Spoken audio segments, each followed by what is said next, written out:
Hey all, welcome back to the Torque Force YouTube channel. It's me, David Torque. So, I was cleaning out my car the other day, and while clearing out my glove box, I noticed a little circular red and white shaped thing that had been covered up by a bunch of random junk. The moment I realized what it was, my eyes lit up, and a feeling of relief and excitement came over me. I had found my long-lost Pokewalker. Now, most of you probably know what a Pokewalker is. Many of you have probably owned one at some point or another, and many of you probably lost yours just like I did. If you're not familiar with the Pokewalker though, don't worry. We're about to take a trip down memory lane. Today we're going to talk about how the Pokewalker managed to create lifelong memories for me and my friends, while also directly influencing the direction that the Pokemon Company took their games after the 4th generation. And real quick, before we do, I'd like to direct your attention to the subscribe button. The Torque Force managed to hit our goal of 1,000 subscribers, and we set a new goal to hit 2,000. So if you're watching this video and haven't subscribed yet, I'd really appreciate it if you hit that button and subscribed. It's free, and it really helps our channel. Thanks a ton for your all's support. Okay, shameless plug over, back to the video. So, what is the Pokewalker? Well, the Pokewalker is an accessory that was released alongside Pokemon Heart Gold and Soul Silver back in 2009. Way before we all had smartphones in our pockets. The Pokewalker was essentially a pedometer accessory that connected with Pokemon Heart Gold and Soul Silver. Every 20 steps you took in real life earned you 1 watt on your Pokewalker. You could exchange those watts to play minigames such as fighting and catching other Pokemon or searching for different items. In addition to that, you could also link your Pokewalkers with your friends, allowing your Pokemon to interact with each other, adding a whole new layer of depth to the Pokemon games. By Generation 4, the Pokemon games offered wireless trading and battling both locally and globally using Wi-Fi. We could connect our DSs with our friends to do things like explore the Sinnoh Undergrounds, play minigames in Pokemon Platinum's Wi-Fi Plaza, or watch intense battles via the global trade system. The Pokemon Company had connected us virtually through our DSs, but they weren't done there. Naturally, their next step was to connect people and Pokemon in the real world. As a kid, I can't even begin to describe how real it felt carrying around my own Pokemon with me. I remember I chose Cyndaquil as a starter, and pretty regularly I'd transfer him onto my Pokewalker. That meant that I could take Cyndaquil to school, soccer practices, on errands with my mom, and pretty much anywhere that I wanted. This may sound goofy to say, but from an immersion standpoint, being able to take Cyndaquil out on real-world adventures really strengthened the bond between me and my Pokemon. And as I played through Soul Silver, I felt way more immersed and invested into the game. While my Pokemon were with me in the real world, they'd find items, gain experience, and battle other Pokemon. Then, when I transferred them back into the game, they'd bring those items and experience with them. Sometimes they'd even level up. Even though I wasn't on my DS, I was still on a Pokemon adventure. I remember back then, my school was really strict about electronic devices. Like I said, this was before we all had smartphones. If you were caught with a cell phone or video games, then they'd likely get confiscated and lead to a conversation with the teacher after class. My friends and I were generally rule followers, so we never had our DSs out. That didn't stop me and my friend Connor from bringing our Pokewalkers to school though. They were small, discreet, and we could easily hide them in our pockets, or if we were trying to be super stealthy, in our socks.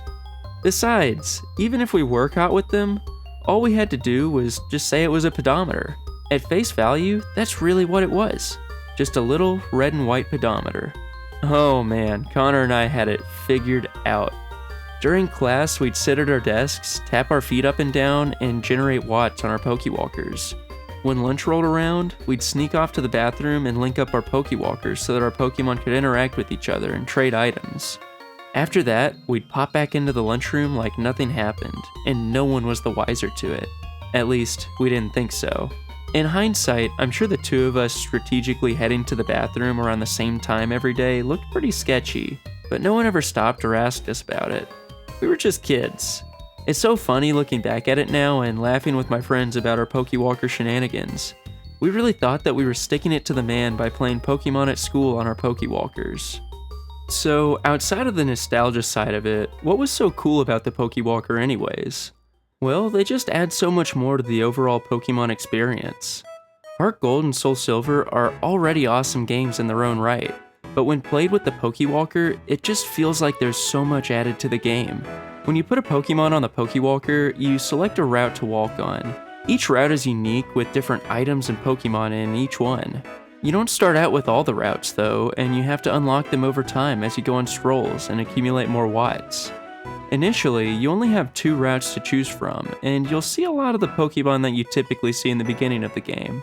As you unlock more routes though, the Pokemon you encounter become much more diverse, and you might even begin to encounter Pokemon from regions outside of Johto and Kanto. Eventually, you might even run into a Spiritomb or a Feebas on your Pokewalker. How cool is that? Just trying to unlock new routes is a game in and of itself, and it's a great way to encourage people to get out and get moving while still playing Pokemon. Over the last year, I played Heart Gold and Soul Silver, and I made sure I got plenty of use out of my Pokewalker. Whether playing soccer, walking the streets of Japan, or just tapping my legs up and down while editing Torque Force videos, I relived the Pokewalker experience and generated countless watts. As a result, I managed to unlock so many routes. I might have even unlocked more than I had when I originally played Soul Silver back in the day. Now, outside of unlocking new routes, like I mentioned earlier, you can use the Pokewalker to battle and catch Pokemon as well as douse for items. Battling on the Pokewalker is much simpler than in the games, and it boils down to choosing between a few different options, those being attack, evade, and catch. Your Pokemon and the wild Pokemon both still have health bars, and you can lower the wild Pokemon's health bar with normal attacks, which might actually result in critical hits. Once the wild Pokemon's HP is low enough, throw that Pokeball and hope for the best. You can't hold down B on the Pokewalker though, so you'll just have to watch in agony until you get that classic Pokemon jingle that we all know so well.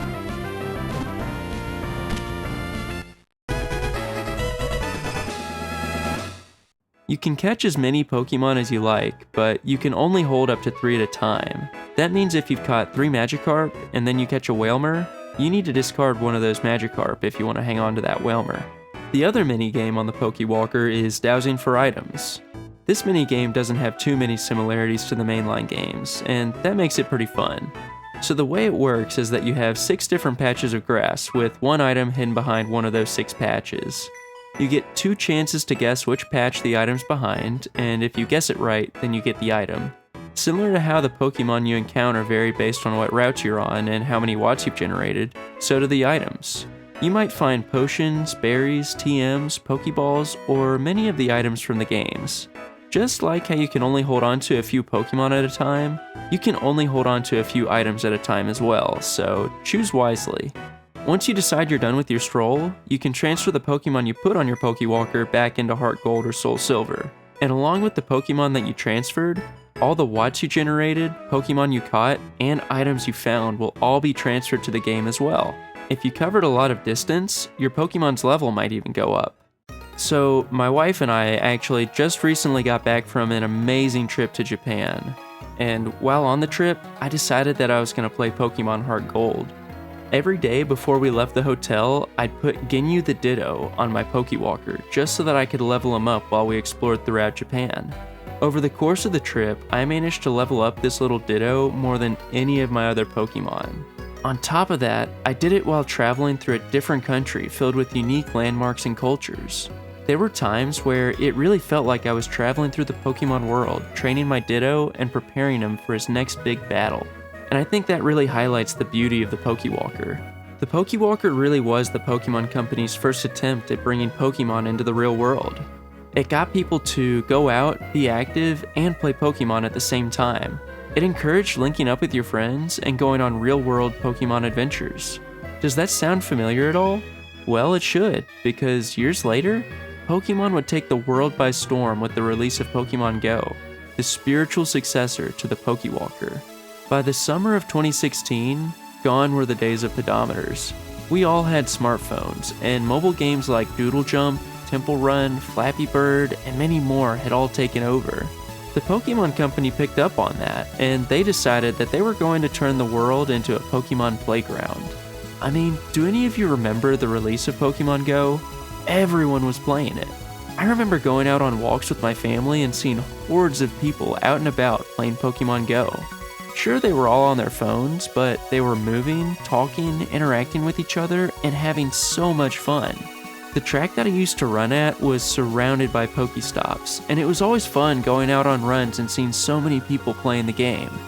I remember going out with my friends and playing Pokemon Go. We just walked around a little part of town, hung out, played the game, met other people playing it, and just had an overall blast. You know how I mentioned back in the day my friend Connor and I would link up our Pokewalkers? All those years later, we were doing the same thing, but with Pokemon Go. Everything had come full circle, and it's so fun to think about how even though years had gone by, technology had evolved, and my Pokewalker was who knows where, Connor and I were still linking up with each other in real-world Pokemon adventures, just like when we were kids. I've always wondered whether the Pokewalker had an influence on Pokemon Go, and I think it's safe to say that it has, especially after seeing Pokemon Go accessories like the Pokemon Go Plus. I don't know too much about that thing, so maybe it'll be a topic for another day. What I do know, though, is that it looks nearly identical to the Pokewalker, and I'm sure that isn't a coincidence. The Pokewalker really is special. For me, it's been a part of lifelong memories that my friends and I still joke around about even now. When we were kids, it meant that we could live in a Pokemon world. We could take our Pokemon out on adventures, strengthen the bonds we had with our Pokemon, and even more importantly, the bonds that we had with each other. It's crazy to think that something as insignificant as this little pedometer managed to foster so many amazing memories between me and my friends. So what do you think about the Pokewalker? Did you have one back in the day, and do you ever still use it? Do you have any fun memories associated with the Pokewalker like I do with my friends? Let me know in the comments below. If you enjoyed the video, it'd mean a ton if you liked it, or even considered subscribing to the Torque Force YouTube channel. We managed to hit our 1,000 subscriber goal last year, and now our new goal is 2,000. It would mean so much if you'd help us get there. Regardless of that though, thanks so much for your support. I hope to see you in the next video, and now without further ado, thanks so much for watching, and goodbye. Hear me scream, I'm here to break your stream.